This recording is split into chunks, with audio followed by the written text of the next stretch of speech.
अस्सलाम वालेकुम। I hope आप सब लोग ठीक होंगे। अल्हम्दुलिल्लाह मैं भी बिल्कुल ठीक हूँ। आई नो बहुत अरसे बाद व्लॉग अपलोड कर रही हूँ, वो इसलिए क्योंकि मैंने आप लोगों को पहले बताया था कि मेरा मोबाइल ख़राब हो चुका है। अब मोबाइल मैंने चेंज किया तो जाहिर बात है बहुत सारी चीज़ें इधर उधर शिफ्ट करनी पड़ी, तो उसकी वजह से बहुत ज़्यादा टाइम लग गया। और दूसरा, मुल्तान की लाइफ बहुत बिजी है भाई, बहुत बिजी है। खैर मैं आप लोगों को पीछे ले चलती हूँ वहाँ जहाँ से मैंने व्लॉग छोड़ा था। ये है तो रमज़ान का, पर इट्स ओके, मैंने एडिट नहीं किया तो मैं आप लोगों को ये सब दिखाऊंगी। अब यहाँ क्या हुआ था, मैं अम्मी के घर पे थी क्योंकि मैं शॉपिंग करने गई हुई थी और वापसी पे अम्मी के घर आ गई, तो सहरी भी मैंने यहीं की। और सहरी का टाइम था, मेरा बेटा जाग रहा था। मेरा बेटा जाग रहा और कोई नुकसान ना करे ऐसा हो नहीं सकता। इसने फ़िश की फीड सारी नीचे गिरा दी। उसके बाद ये स्विच में हाथ देने की कोशिश कर रहा था और मुझे शदीद डर लगता है जब ये स्विच के पास जाता है। अच्छा खैर, आज सहरी में सालन था जो रात को बना हुआ था, और उसके बाद यहाँ पे मासी पराठे बना रही थी, चाय बन रही थी साथ में, और यहाँ पे दस्तरखान भी साथ ही लगना स्टार्ट हो गया। काफ़ी सारी चीज़ें थी सहरी में। लस्सी थी, लस्सी शायद पता नहीं, अब मुझे याद नहीं, हाँ मेरी बहन बना रही थी, मुझे लगा शायद भाभी बना रही थी, वो दूसरे काम कर रही थी। और यहाँ पे इसकी शरारतें स्टार्ट थी क्योंकि हमने दस्तरखान लगाया होता है ना जब भी, तो ये ज़रूर आके उसमें हाथ देना शुरू कर देता है। और पराठे सालन यहाँ पे रख दिए थे और बाकी सारी चीज़ें आ रही थी। हम लोगों ने सहरी करके नमाज़ वगैरह पढ़ी, तो मैंने कहा अब अर्श जाग तो रहा है जो मेरा बेटा है, तो मैंने कहा साथ ही इसकी भी रोटी बना देती हूँ। मैंने उसकी रोटी बनाई और उसको फिर बलाई के साथ मैंने दे दी। ये इसके साथ बड़े शौक से खाते हैं, जैम हो बलाई हो कुछ भी हो, ये बहुत शौक से खा लेता है। मुल्तान में ना लाइफ इतनी ज़्यादा बिजी है, समझ ही नहीं आता कब दिन शुरू हुआ कब रात हो गई, कुछ पता नहीं चलता। हमने शॉपिंग करनी थी, बहुत ज़्यादा टाइम लग चुका था और देर बहुत हो रही थी, तो अम्मी ने कहा कि अब चलते हैं शॉपिंग करने, क्योंकि मैंने बलोचिस्तान में तो कोई शॉपिंग नहीं की, जो भी करनी थी वो मैंने मुल्तान में करनी थी। अर्श के पैम्पर्स ख़त्म थे, वो फिर मैं यहाँ पे फार्मेसी के पास रुकी, यहाँ से मैंने सोचा चलो ले लेती हूँ। लेकिन यहाँ पे क्या हुआ जी, अर्श का जो पैम्पर होता है उसका साइज़ नहीं मिला, किसी और डायपर में भी उसका साइज़ प्रॉपर नहीं मिला। यहाँ पे हमने ड्रॉप करना था मॉल के पास बहन को और भाभी को, इनको ड्रॉप किया। उसके बाद मैंने और अम्मी ने दूसरे बाजार जाना था, हम लोग वहाँ पे चले गए।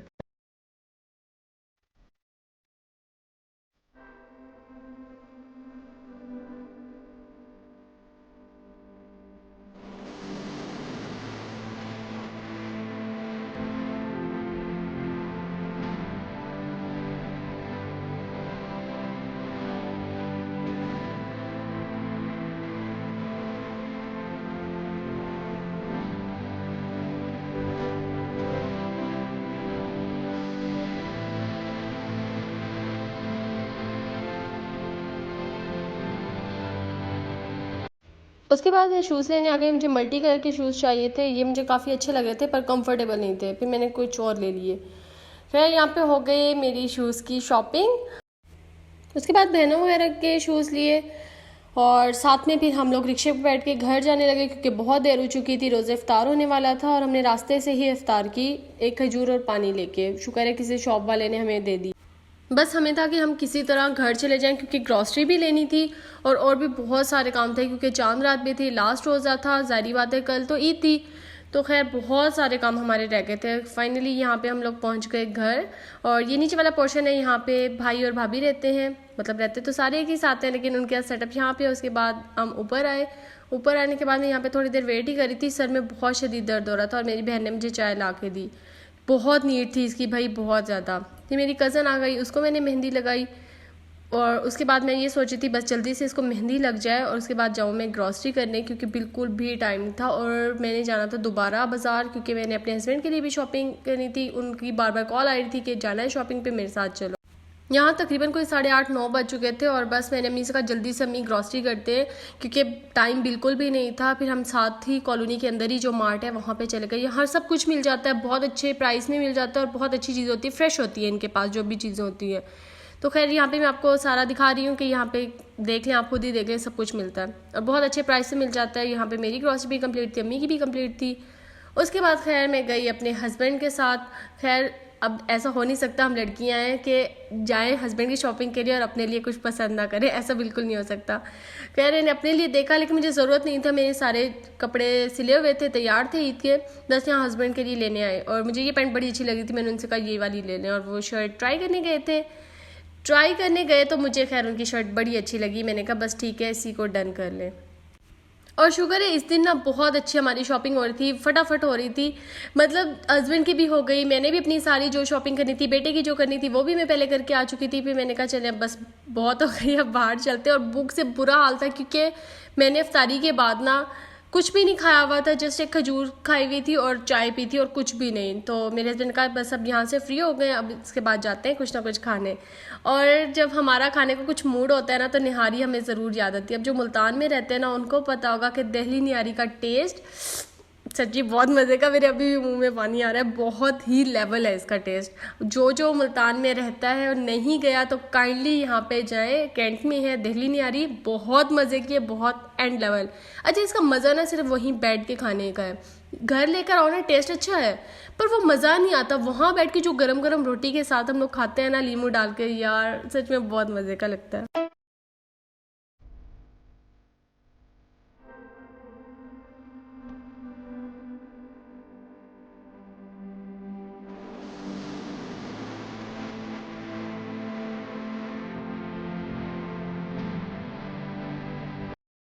घर आते आते ना हमें तकरीबन कोई 2 बज चुके थे और फाइनली मैं आके घर में बैठी कि यार थोड़ी देर बैठूं। टाइम बिल्कुल भी नहीं था और ये देखे मेरे हाथ में बस इतनी सी ही मेहंदी लगी। थोड़ी देरी हुई थी कि नमाज का टाइम हो गया। नमाज पढ़ने के बाद मैं और खाला थोड़ी देर बातें करने लगे, हमने सूरह यासीन सुनी।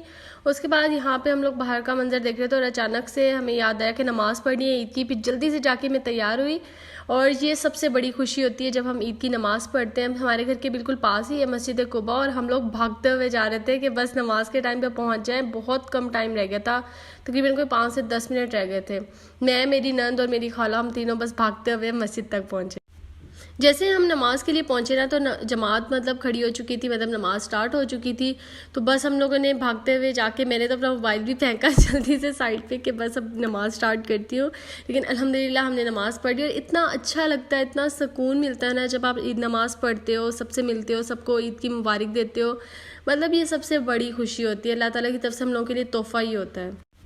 अच्छा बहुत सारे लोग ये सोचते हैं कि औरतें क्यों पढ़ने जाए ईद नमाज, तो ऐसा कुछ भी नहीं है। हदीस में भी है कि औरतें पढ़ सकती हैं।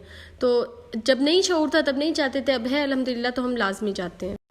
यहाँ हम सब लोगों ने नमाज़ पढ़ ली थी, खुतबा सुन रहे थे।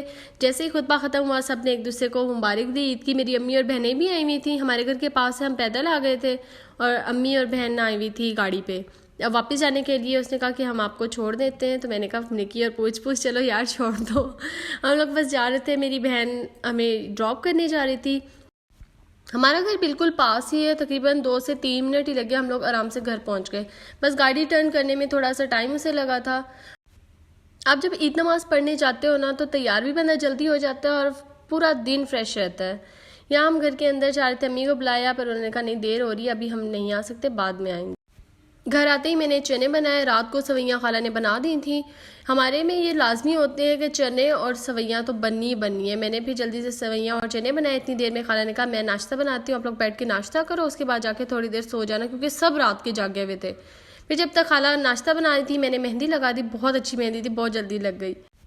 मेहंदी लगा के मैंने नाश्ता किया और अपने हस्बैंड का वेट कर रही थी क्योंकि वो हमेशा जाते हैं अपने आबाई मस्जिद में नमाज़ पढ़ने के लिए।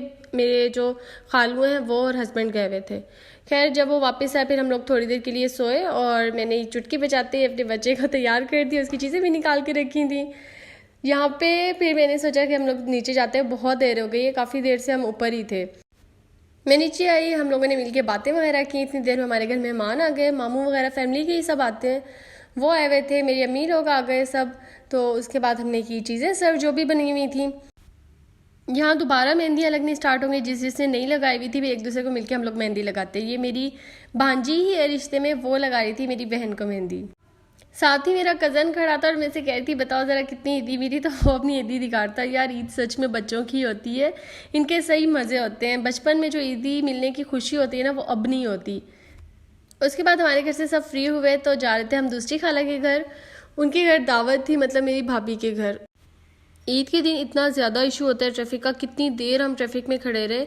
बहुत पहले निकले थे और तकरीबन हम लोग कोई 9 से 10 बजे के करीब जाके अपनी खाला के घर पहुँचे। वो भी नाराज़ हो रहे थे कि इतनी देर आपने लगा ली, कब से हमने शाम का बुलाया हुआ था। फाइनली यहाँ पे ट्रैफिक जैम ख़त्म हुआ और हम लोग जाने लगे और शुक्र है सुकून का सांस लिया हम लोगों ने कि ट्रैफिक ख़त्म हुई। अभी हम बातें कर ही रहे थे कि फाइनली ये ट्रैफिक कम हुई, लेकिन थोड़ा सा आगे जाते दोबारा से वही सब कुछ। हमारे घर से खाला के घर का तकरीबन कोई 10 से 15 मिनट का रास्ता था, जो हमने पूरे घंटे में जाके कंप्लीट किया। फाइनली घंटे बाद हम जाके खाला के घर पहुंच गए और उन्होंने बहुत मज़े की चीज़ें बनाई हुई थी। बिरयानी थी, साथ में दही बड़े थे, चिकन का सालन था, सब कुछ बहुत मज़े का था। और उसके बाद मीठा भी था। मीठे में आई थिंक सेवइयाँ थी, मुझे एग्जैक्टली याद नहीं है क्योंकि अब तो काफ़ी दिन गुजर चुके हैं। खैर खाना वगैरह खाने के बाद बोतल तो मस्ट है यार, ये तो लाजमी होती है। इस दिन ना मेरे बेटे ने मुझे बड़ा सुख दिया, ये जाते ही सो गया और मैंने सुकून से खाना खाया, इसने बिल्कुल भी मुझे तंग नहीं किया। उसके बाद मैं और मेरे हस्बैंड बाइक पे जा रहे थे हॉस्पिटल, क्योंकि बाकी सब गाड़ी पे चले गए थे। तो मैंने अपने हस्बैंड से कहा मैं आपके साथ जाती हूँ। हॉस्पिटल क्यों जा रहे थे? मेरे खालू के जो मामू हैं वो काफ़ी ज़्यादा बीमार हैं, तो उनको पूछने के लिए हम जा रहे थे निश्तर हॉस्पिटल। बहुत बड़ा हॉस्पिटल है, भूल भुलैया है, कुछ भी समझ नहीं आती कहाँ जाना है कहाँ नहीं जाना, बहुत बड़ा है। खैर हम लोगों ने रास्ता तो पूछ लिया था और वार्ड वगैरह भी पूछ लिया था। सच में वो बहुत ज़्यादा बीमार हैं। जो भी देख रहे हैं ना काइंडली उनके लिए लाजमी दुआ करना कि अल्लाह ताला उनको जल्दी सेहतयाब कर दें। हॉस्पिटल से आते आते तकरीबन हमें कोई 2 बज चुके थे। उसके बाद मैंने अपने बेटे को सुला दिया, लेकिन हमें वही रमज़ान की आदत है, नींद तो बिल्कुल भी नहीं आ रही थी। सुबह हो चुकी थी, मैंने और मेरे हस्बैंड ने नमाज़ पढ़ी और बाहर का मंजर इतना प्यारा लग रहा था। काफ़ी देर मैं यहाँ पे खड़ी रही। मुझे वही बलूचिस्तान वाली आदत थी कि सुबह को जब मैं बाहर खड़ी रहती थी और हवा इंजॉय करती थी। हाँ खैर हवा तो कुछ भी नहीं थी, लेकिन सनराइज़ होता हुआ बहुत अच्छा लग रहा था।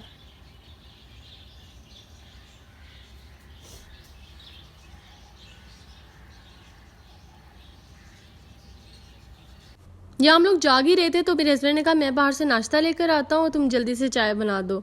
अब नाश्ता ना वो लेने गए थे हलवा पूरी का। शादी से पहले मुझे बहुत ज़्यादा पसंद था, शादी के बाद मैं बहुत ज़्यादा फरमाइश करती थी हलवा पूरी की।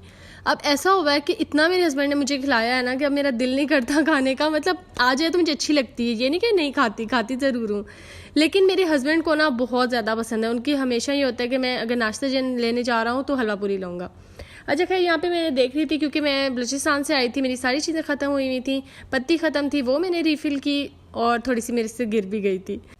खैर ये सब तो चलता रहता है। मैंने कहा चलो पहले चाय बना लेती हूँ, उसके बाद मैं इसको साफ़ कर लूँगी। वैसे भी कौन सा कोई सी ने देखना है, मैं ही खड़ी हूँ ना, तो कोई मसला नहीं है। खैर मैंने जल्दी से चाय सब बनानी शुरू किया। चाय के लिए मैं क्या करती हूँ, जल्दी से सारी चीज़ें डाल के उसको चूल्हे पे रख देती हूँ। मुझे ये टेंशन थी मेरे हस्बैंड आ जाए। अभी मैं चाय बनने के लिए रखी थी कि वो आ गए। अब जब हलवा पूरी आई तो मुझे यहाँ पे आलू की भुजिया नज़र नहीं है। मैं अपने हस्बैंड को बताई थी इसमें आलू की भुजिया कोई नहीं है। खैर उसके बाद मैंने जल्दी से नाश्ता निकाला, मैंने ऐसे ही प्लेट में रख दिया कागज़ के साथ ही। इससे ना ऑयल जज्ब होता रहता है, वरना बहुत ज़्यादा ऑयली ऑयली लगता है। इसका सबसे ज़्यादा ना मुझे हलवा पसंद है, बहुत पसंद है। खैर हमने खाने के बाद चाय पी, ये तो मस्त थी। उफ, चाय का ये मग मैं इतना मिस कर रही थी, मुझे इसमें पीने की बहुत ज़्यादा आदत है। सुबह सुबह ही मैंने घर को भी क्लीन कर दिया और साथ में किचन में जो बर्तन पड़े थे मैंने सोचा ये भी धो देती, क्योंकि हमारे ना यहाँ पे क्या होता है कि तीनों दिन किसी ना किसी के घर दावत ही होती है। खैर आज थी मामू के घर दावत, तो ये मैंने चुटकी बजाते ही ना बर्तन साफ कर दिए। बर्तन तो उसके बाद जब मैं जाके सो गई, मुझे अब ये टेंशन थी कि अब उठना है क्योंकि तैयार भी होना था। अच्छा मेरे साथ हमेशा ऐसा होता है, फ्रिज में अगर बोतल पड़ी हो ना तो दिमाग में फंसा रहता है बोतल पीनी है। खैर मैं उठी जल्दी से, मैंने फिर बोतल निकाली और साथ साथ मैं तैयार होने लगी और सॉन्ग लगा के मैं तैयार होती हूँ। इससे मैं बहुत जल्दी तैयार हो जाती हूँ, वरना बहुत लेट होती है। खैर यहाँ पे हम मामू के घर पहुँच चुके थे दावत खाने के लिए। मामू के घर हम 2.5-3 घंटे रुके। उसके बाद मैं घर आई, अर्श को मैंने कपड़े चेंज कराए, इसको नाइट ड्रेस बनाया और सुला रही थी। अभी सोया ही था कि मुझे पता चला बाहर अम्मी और मेरी बहनें आई हैं और साथ में भाभी भी, वो कहीं बाहर जा रहे थे। उन्होंने मुझे कॉल की कि नीचे आ जाओ, फ़ौरन से हम बाहर चलते हैं। मैंने कहा वाह भाई ये तो बड़े मज़े हो गए। मैंने फिर अपने हस्बैंड से कहा मेरे बेटे का ज़रा ख्याल रखें। अरे उनका भी बेटा है, लेकिन मैं ऐसे ही बोलती हूँ मेरा बेटा है। अच्छा खैर ये सोया हुआ था, मैं फिर अम्मी लोगों के साथ बाहर चली गई। बहुत मज़ा आया, लिटरली हम लोग बहुत इंजॉय करते हैं। मैं इसको सुला के उसके बाद यहाँ से निकली थी बाहर। इस ईद पे तो सही वाले मज़े हुए। पहले दिन खाला के घर दावत, आज दूसरा दिन था, तो दूसरे दिन पहले मामू के घर दावत, फिर मुझे अम्मी ने कहा कि बाहर चलते हैं। मैंने कहा भाई मज़े ही आ गए, सच्ची बात है। खैर मेरी बहन ड्राइव कर रही थी, बहुत अच्छी ड्राइविंग करती है। सीरियसली घर में ना किसी एक लड़की को ज़रूर ड्राइविंग आनी चाहिए, ताकि बंदा जब बाहर जाए ना तो किसी मर्द का मोहताज ना हो। समटाइम ऐसा होता है कि वो थके हुए होते हैं, चाहे आपके हस्बैंड हो, अब्बू हो या भाई हो, कोई भी हो ना, वो थका हुआ हो तो क्या कहेंगे, नहीं जी हम नहीं जा रहे, अभी नहीं जाने, कोई टाइम है। लेकिन हम जब लड़कियाँ जाती हैं ना तो बहुत मज़ा आता है। उसके बाद हम लोग पहुंचे रशीद कोल्ड कॉर्नर। ये मेरे घर के बिल्कुल पास है। बहुत मज़े की लिम्का यहाँ से मिलती है, आइसक्रीम्स वगैरह, शेक्स जो आपने पीना हो, खैर बहुत मज़े का मिलता है यहाँ से। हमारे घर के पास ही है, तकरीबन कोई 2-3 मिनट्स लगते हैं यहाँ पहुँचने में। हमने फिर की सबने मिलके लिम्का एंजॉय। यहाँ हमारी लिम्का आ चुकी थी और मैं और भाभी थोड़ी सी शौकियाँ मार रही थी। उसके हाथ में जो मेहंदी लगी हुई है ना, उसके ऊपर लिखा हुआ था मेरे भाई का नाम, उमर है उसका नाम, लेकिन हम उसे उम्मी बोलते हैं। हम तो नहीं बोलते, खैर कम ही बोलते हैं, भाभी ज़्यादा उसे उम्मी बोलती हैं, तो इसलिए उसने अपने हाथ पे भी उम्मी लिखवा लिया था। लिम्का पीने के बाद सबको एहसास हुआ कि हमें तो बहुत ज़्यादा भूख लग रही है। अच्छा, आप भी बताइएगा किस किस के साथ ऐसा होता है कि जब दावत खा के आओ ना तो घर आके और ज़्यादा भूख लग रही होती है और ये एहसास हो रहा था यार वहाँ क्यों नहीं खाया, इतनी सारी चीज़ें थी क्यों नहीं खाया, अब क्या करें, अब तो बहुत ज़्यादा भूख लग रही है। तो कुछ हमारे साथ भी इस तरह का सीन हुआ और हम सोच रहे थे कि अब क्या किया जाए। फिर अचानक से हमें ख्याल आया कि चलो यार अब कुछ ना कुछ बाहर से ले ही लेते हैं। फास्ट फूड खाने का किसी का मूड नहीं होता, तो हमारे घर के पास एक रेस्टोरेंट है छोटा सा, बहुत अच्छा है, वहाँ पे बहुत अच्छी चीज़ें मिलती हैं। तो हमारे माइंड में था कि बस टिक्का पीस ले लेते हैं और साथ में थोड़ी सी रोटियां ले लेते हैं। तो सबने एग्री कर लिया, हाँ ठीक है। यहाँ पे हमें बहुत देर लग गई थी सच में, उन्होंने कोई लगता है सबका ऑर्डर बनाना शुरू कर दिया था और हमारा ही रह चुका था। खैर फाइनली हमारा ऑर्डर आ चुका था और ये अमीर लोगों का भी था और मेरा भी था, मेरा मतलब मेरी और मेरी नंद का था। तो हम लोग फिर बाद में जैसे ही घर पहुँचे, घर जाके हमने खाना खाना स्टार्ट किया और सच में इतना दुख हुआ कि जो रायता था वो तो अम्मी लोगों के शॉपर में चला गया था, खाया ही नहीं जा रहा था। और साथ में जो चावल थे मामू के घर से हम लोग लेकर आए थे, वो भी हम साथ एंजॉय कर रहे थे। यहाँ भी हमें घूमते घुमाते कोई तकरीबन 3:30 से ज़्यादा का टाइम हो चुका था और जैसे ही मैं रूम में आई ना तो मुझे बहुत ज़ोर का झटका लगा क्योंकि मेरा बेटा जाग रहा था। बड़ी मुश्किल से इसको सुलाया, उसके बाद मैंने नमाज़ पढ़ी। नमाज़ पढ़ने के बाद फिर मुझे मेरे हस्बैंड ने लालच दी कि आज फिर हम लोग ना हलवा पूरी खाते हैं। मैंने कहा नहीं, मुझे बहुत नींद आ रही है, मैं बिल्कुल भी नहीं रात भी सोई हुई। वैसे भी मेरा कुछ खाने का मूड नहीं था, उनको क्या पता मैं रात को खाना खा चुकी थी, बस थोड़ी देर गुजरी थी, रात क्या बस थोड़ा सा टाइम गुजरा था, लेकिन वो फिर भी ले आए। वो जैसे ही है ना मैं सो रही थी, उन्होंने मुझे आके उठाया और कहा कि खा लो, आज आलू की भुजिया भी साथ में है क्योंकि ये मुझे बहुत पसंद है। खैर मैं रूम में ही आके चाय पीने लगी, थोड़ी सी मैंने पी, उसके बाद मैंने कहा बस कर दे, अब मुझे बहुत नींद आ रही है। उसके बाद यह हुआ कि मैंने ज़्यादा कुछ भी शूट नहीं किया क्योंकि फिर उसके बाद मेरे हस्बैंड के ददियाल में दावत थी, वो थी भी दोपहर की, तो मैंने कहा बस भाई मुझे सोने दें। अच्छा खैर उठने के बाद मैं तैयार हुई, तैयार होने के बाद मैंने अबाया वगैरह पहन लिया था और हम निकलने लगे। और मेरे बेटे की शरारतें एज़ यूजुअल स्टार्ट थी, बहुत तंग किया इसने। फिर मैंने अपने हस्बैंड से कहा कि अब चल लें, बहुत देर हो गई, इससे पहले कि ये अपने कपड़े ख़राब कर दे हम लोग वहाँ पर पहुँच जाएँ। वहाँ गए तो मछली बनी हुई थी, बहुत मज़े की इन्होंने बनाई हुई थी और मैंने ज़्यादा शूट नहीं किया, अच्छा नहीं लगता फैमिली में जाके कुछ भी ज़्यादा शूट किया जाए। यहाँ पे भी खाना खाने के बाद हम लोग वापस आए, बातें वगैरह करते रहे और रात बहुत हो गई और फिर हमें भूख लग गई। यार सहरी की बहुत ही कोई आदत पड़ी हुई है, सहरी के टाइम पे हमेशा भूख लगती है। फिर हमने मिलके सारा मतलब मैंने, मेरे हस्बैंड और मेरी नंद ने, हमने पराठा रोल मंगवाया और इसको एंजॉय किया। यही तो भाई मेरी खाते पीते दावतों में गुजरी। खैर उम्मीद करती हूँ आपको मेरी ये ईद का व्लॉग बहुत अच्छा लगा होगा। अगर अच्छा लगा तो लाइक करिएगा और कमेंट करके बताइएगा कि आपको कैसा लगा है और सब्सक्राइब करना मस्ट है।